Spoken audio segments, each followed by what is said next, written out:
మీ ఎలాంటి వ్యాపార ప్రకటనలకైనా వెంటనే మా ఛానల్ సంప్రదించండి. ఓం శుభంకర్యే నమః. గురు బ్రహ్మ గురుర్విష్ణు గురుర్దేవో మహేశ్వర గురు సాక్షాత్ పరబ్రహ్మ తస్మై శ్రీ గురవే నమః. ఆదిత్యాయ చ సోమాయ మంగళాయ బుధాయ చ గురు శుక్రః శనిభ్యశ్చ రాహవే కేతవే నమః. నిఖిల శ్రేయోదాయిని సర్వకార్య సిద్ధిప్రద పరబ్రహ్మస్వరూపిణి శుభంకరీ నమోస్తుతే. అస్మత్ శ్రీ గురుచరణారవిందాభ్యాం నమః. శ్రీ శ్రీ శ్రీ గణపతి సచ్చిదానంద సద్గురుభ్యో నమో నమః. మహాగణేశాయ నమః. ఆదిత్యాది నవగ్రహ దేవతాభ్యో నమో నమః. డిసెంబర్ నెలలో వృశ్చిక రాశి వారికి ఉన్నటువంటి గోచార ఫలితాలను తెలియచేస్తున్నాం. శ్రద్ధగా ఆలకించండి. ఈ యొక్క మాసంలో వాస్తవాలకి భిన్నముగా మీ జీవితం జరుగుతూ ఉంటుంది. ఇక్కడ వాస్తవాలను తెలుసుకునేటువంటి సమయమే చాలా తక్కువ ఉంటుంది మనకి. ఎందుకంటే ఏదైనా మనకి ఒకటి మెసేజ్ రావటమో లేకపోతే ఏదైనా ఒక ఫోన్ రావటమో ఎవరైనా వచ్చి అలా ఫస్ట్ దాన్ని నమ్మేస్తాం. అది ఎంత మహానుభావుడైనా కానివ్వండి, మనకి ఎంత ఇష్టమైనటువంటి నాయకుడైనా కానివ్వండి, ఒక అనుమానం అనేటువంటిది నిరంతరము వృశ్చిక రాశే కాదు అన్ని రాశుల వారి చుట్టూ కూడా తిరుగుతూ ఉంటుంది. అది నువ్వు ఎప్పుడు అవకాశం ఇస్తే అప్పుడు నీ బ్రెయిన్లో దొరుకుతుంది. అవకాశం కూడా ఎప్పుడూ ఇస్తూనే ఉంటాం. నమ్మటము సఖ్యముగా ఉండదు. నేను చాలామందికి అందుకనే చెప్తూ ఉంటా, నువ్వు నోటితో మాట్లాడటం మానేసి మనసుతో మాట్లాడు. తొందరపడిపోయి ఏదో టక్కన నలుగురు ఉన్నారు కదా అని చెప్పి నేను ఇంకే చేసేస్తా, చూపిస్తా, చెందుతా. మనము ఎప్పుడూ కూడా మనము చేసేటువంటి పని మాట్లాడాలి తప్ప మనం మాట్లాడకూడదు. ధర్మబద్ధముగా వాస్తవాలని మనం నమ్మాలనుకున్నా కొన్ని సందర్భాల్లో అవి మనకి వినబడ్డా మనం నమ్మలేము. అటువంటి దుస్థితిలో వృశ్చిక రాశి వారు ఉంటారు. మోసపోతున్నావయ్యా వాడికి ఇవ్వద్దంటే ఓహో ఇస్తే నేను బాగుపడతాను అనుకుని వీడు ఇట్లా అన్నట్టున్నాడు అని మనం అనుకుంటాం. లేక కొంతమంది ఆలోచిస్తారు నిజమేనేమో అని, అయినా సరే మోసపోతారు. చాలామంది వృశ్చిక రాశి వారు సమయం లేదండి అంటారు. అది అబద్ధమే. సమయం లేకుండా ఎవరి జీవితం ఉంటుంది? ప్రతి ఒక్కరికి సమయం ఉంది. కానీ వారి సమయాన్ని సద్వినియోగపరుచుకుంటాం రాదు. సమయాన్ని సద్వినియోగపరుచుకోవడం రావటమే చాలా గొప్ప వరం. ఇదే 24 గంటలు మన అమెరికన్ ప్రెసిడెంట్ గారికి ఉంది, ఇండియన్ ప్రెసిడెంట్ గారికి ఉంది, పాకిస్తాన్ ప్రెసిడెంట్కి ఇదే సమయం ఉంది, మన శత్రువుకి ఇదే సమయం, ముష్టివాడికి ఇదే సమయం, ఒక పెద్ద వ్యవస్థని నడిపేవాడికి ఇదే సమయం. వాడు అన్ని రకములైనటువంటి విజయాలను చేస్తున్నాడు, ఒకళ్ళు ఇన్ని రకమైనటువంటి క్రూరత్వాలను చేస్తున్నారు. వాళ్ళ యొక్క సమయాన్ని వాళ్ళకి నచ్చిన విధానంగా సద్వినియోగపరుచుకుంటున్నారు.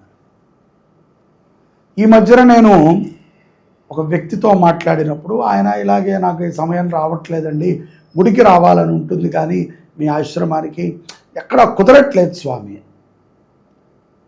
ఏమీ కుదరకపోతేనే అన్నం తింటున్నామా? ఏమీ కుదరకుండానే మనము ఉద్యోగాలు చేస్తున్నామా? ఏమీ కుదరకుండానే మనము ఉచితంగా ఎవరికైనా సలహా ఇవ్వగలుగుతున్నామా? ఏమీ కుదరకుండానే ఇప్పుడు నువ్వు నాతో మాట్లాడుతున్నావా? మనము సమయం లేదు కాదు, ఉన్న సమయాన్ని సద్వినియోగపరుచుకోవాలి. వాస్తవాలకి భిన్నమైనటువంటి విషయాలను విన్నప్పుడు ఎంతో ధైర్యంగా ఉండాలి, నిలకడ తత్వంతో ఉండాలి వృశ్చిక రాశి వారు అని చెప్పి నేను చెప్తున్నాను. ముఖ్యంగా వ్యాపారస్తులు వాస్తవాలను తెలుసుకుని వ్యాపారం చేయండి, ధనము నిలబడుతుంది. ఉద్యోగస్తులకి కూడా మీరు ఒక మాయలో ఉన్నారు, ఆ మాయ తొలగుతుంది. తొలగినప్పుడు మీరు చెప్పుకోలేనటువంటి బాధ, ఇప్పుడే చెప్పుకోలేరు, అప్పుడు ఇంకా బాధ, ఏకాకేయి కుమలాల్సి వస్తుంది.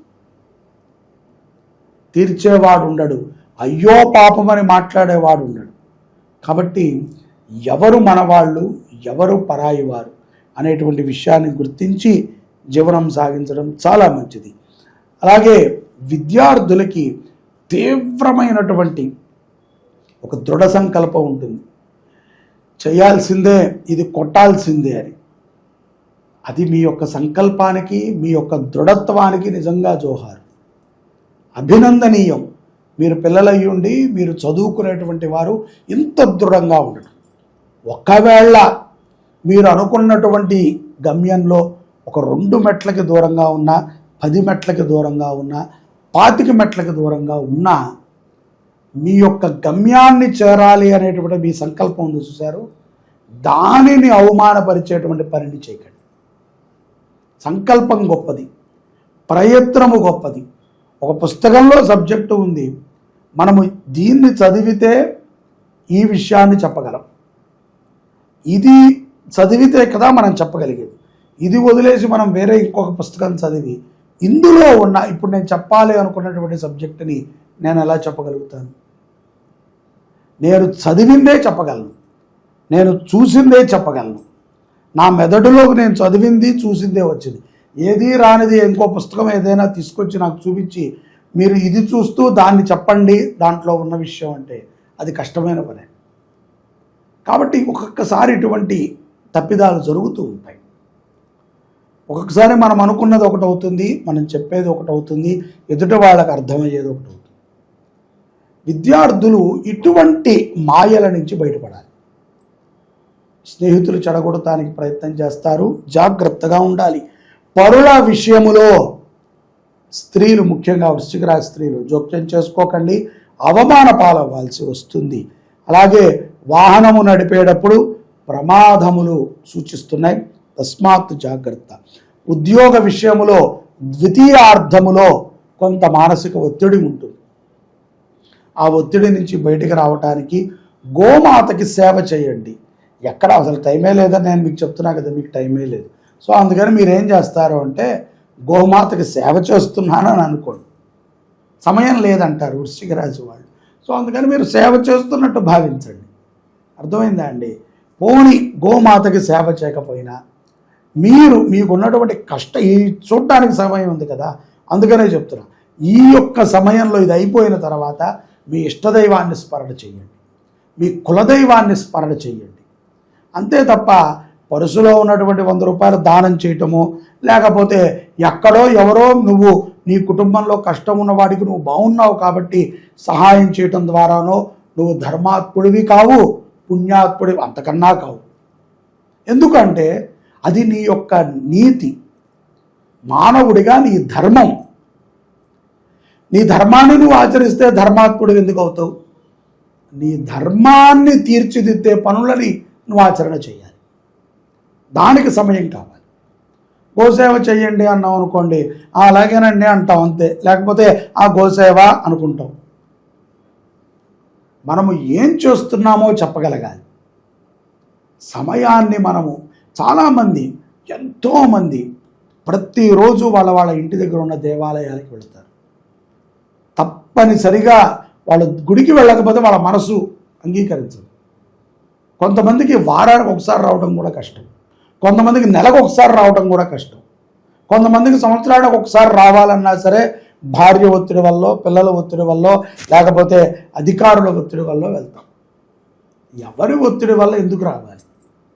నీకు రావాలి అనిపిస్తే చేయాలి. సేవ కూడా అలాంటిదే. సేవని కూడా మనము మనకి ఇష్టముతో సమయాన్ని కుదుర్చుకొని చేయాలి. ఏదో అటు వెళ్తున్నాం కదా, దారిలో ఒక ఆవు కనబడింది, ఒక 10 రూపాయలు బిస్కెట్లు కొని లేకపోతే ఒక బ్రెడ్ ప్యాకెట్ కొని పెట్టేశాను, అది సేవ ఎందుకు అవుతుంది? దానికి సమయాన్ని కేటాయించుకొని వెళ్ళాలి. విద్యార్థులు కూడా సేవని చేయండి. గోసేవే మీకు బ్రహ్మహస్త్రంలాగా ఉపయోగపడుతుంది, మరొక్కసారి చెప్తున్నాను. అలాగే అన్నదానము కూడా సత్ఫలితాలను ఇస్తుంది. ఈ యొక్క డిసెంబర్ మాసములో సూర్యనారాయణ మూర్తిని ఆరాధన చేయండి.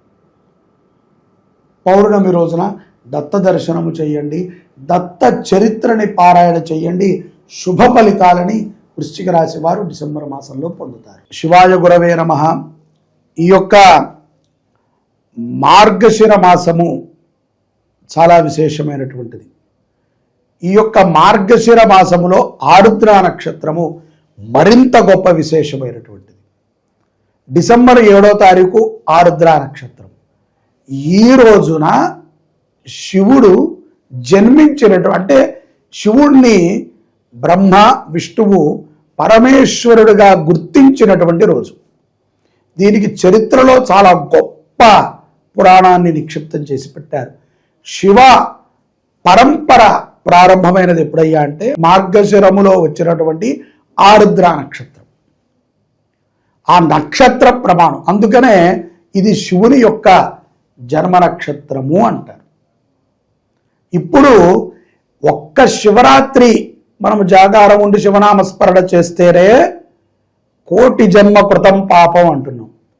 అలాంటిది మార్గశిర మాసములో ఆరుద్ర నక్షత్రము రోజున శివ దర్శనము చేసిన, శివ స్మరణ చేసిన, శివుడికి అర్చన చేసిన, శివాభిషేకాన్ని చూసిన, శివుని యొక్క నామాన్ని విన్నా మనకి పునః భూలోకం మీదకి వచ్చే అవకాశం లేదు.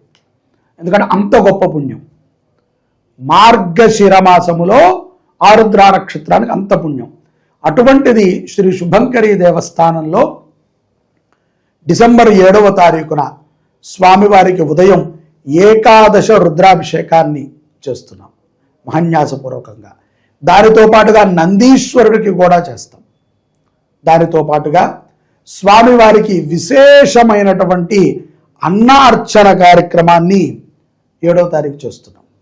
మార్గశిర ఆరుద్ర నక్షత్రము డిసెంబర్ 7వ తారీఖు అన్నార్చన, ఏకాదశ రుద్రాభిషేకము, మృత్యుంజయ సహిత రుద్ర హోమాన్ని మన దేవాలయంలో మనం చేసుకుంటున్నాం. ప్రతి ఒక్కరూ మీ దేవాలయాల్లో కుదిరితే చేయండి, లేకపోతే ఇక్కడ మీ గోత్రనామాలు నమోదు చేసుకోండి. 516 రూపాయలు కడితే ఇంత కార్యక్రమం మన పేరు మీద జరుగుతుంది. అందరూ ప్రతి ఒక్కరూ కూడా అవకాశం ఉన్నవాళ్ళు 516 చెల్లించటం, మన పేరుని నమోదు చేసుకుంటాం. మన యొక్క శుభంకరి ఫేస్బుక్లో లైవ్ పెడతారు, మన భక్తి సమాచారం వాళ్ళు కూడా లైవ్ ఇస్తారు. అందరూ ఆ రోజు శివదర్శనం చేయాల్సిందే, ఆ రోజు శివదర్శనం చూడాల్సిందే. మీరు కట్టండి కట్టకపోండి, అది మీ యొక్క ప్రారంధము, మీ యొక్క ధనముకు సంబంధించిన విషయం. దర్శనము చేయండి, పుణ్యం పొందండి, అంతే పోను అదేనే చేయండి. చూడండి, ఫేస్బుక్లో చూడండి, యూట్యూబ్లో చూడండి, లైక్ చేయండి, ఒక నమస్కారం పెట్టుకోండి, చాలు. శివ దర్శనం అంత పుణ్యం. మార్గశిర ఆరుద్ర నక్షత్రము అది రేపు డిసెంబర్ 7వ తారీఖున. అందరూ కార్యక్రమంలో పాల్గొనండి, పరమేశ్వరుడి యొక్క సంపూర్ణ అనుగ్రహాన్ని పొందండి. జై శుభంకరి.